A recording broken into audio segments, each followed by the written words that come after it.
پیر صاحب پسند کی شادی کرنا جائز نہیں؟ میں کہتا ہوں صاحب اور بھی بڑی چیزیں جائز ہیں، صرف ایک ہی شے جائز رہ گئی ہے۔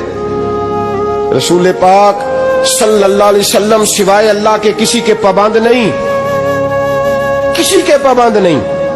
اور جناب سیدہ خدیجہ الکبریٰ رضی اللہ تعالیٰ عنہ نے پیغام نکاح دیا، یا رسول اللہ میں شادی کرنا چاہتی ہوں، حضور کسی کے پابند نہیں، پر میرے محبوب نے فرمایا میرا چچا میرے والد کی جگہ ہے، میں اپنے چاچا سے پوچھ کے تمہیں جواب دوں گا۔ یہ ہے پسند کی شادی جو میرے نبی نے بیان فرمائی ہے۔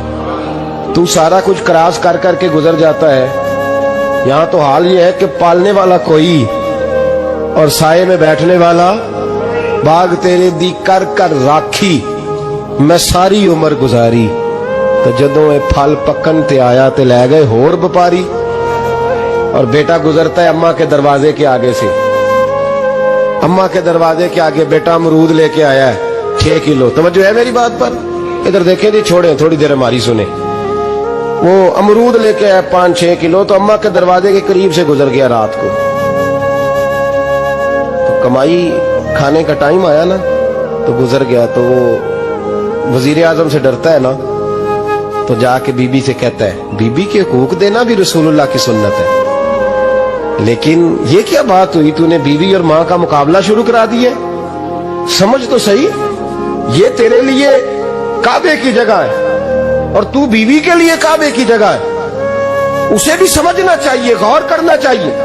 5 کلو امرود لے کے تو ماں کے کمرے کے قریب سے گزر گیا ہے، بی بی کو جا کے کہتا ہے چل آدھا کلو اماں کو بھی دے، اس کے کون سے دانت ہیں، تو پلیٹ میں ڈال کے وہ لائی ہے۔ تو سمجھا ہی نہیں، تو نے غور ہی نہیں کیا۔ بندہ تو وہ ٹھیک نہیں تھا، نیپولین، تو کسی نے اس سے پوچھا تھا بتا زندگی میں پیسے لینے کا مزہ کب آیا؟ اس نے کہا کہ مجھے مزہ تب آتا تھا کہ میں اپنی ساری کمائی لا کے اپنی اماں کے ہاتھ پہ رکھتا تھا، اور پھر جب میں اپنی ماں سے تھوڑا تھوڑا خرچہ لیتا تھا نا، تھوڑا تھوڑا، توجہ ہے میری بات پہ؟ اماں جی 10 روپے دے آجے، کہتا جب میں تھوڑا تھوڑا خرچہ لیتا تھا نا تو مجھے یوں لگتا تھا جیسے میں بادشاہ وقت کے سامنے کھڑا ہوں اور وہ خزانے کا منہ کھول کھول کے مجھے دیتا جا رہا ہے۔ تو اس ذائقے کو سمجھ تو صحیح بھائی، تو اس کو سمجھ تو صحیح بھائی، یاد رکھیں اور غور کریں۔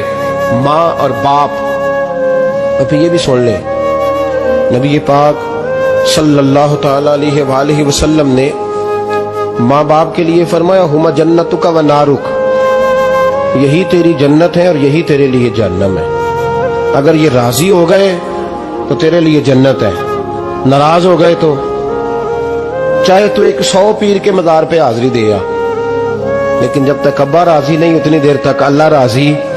یہ حدیث پاک ہے، حضور نے فرمایا جس کے والد راضی اس کا اللہ راضی، اور جس کا باپ ناراض اس کا اللہ، ہاں بے شک۔ اب یہ حدیث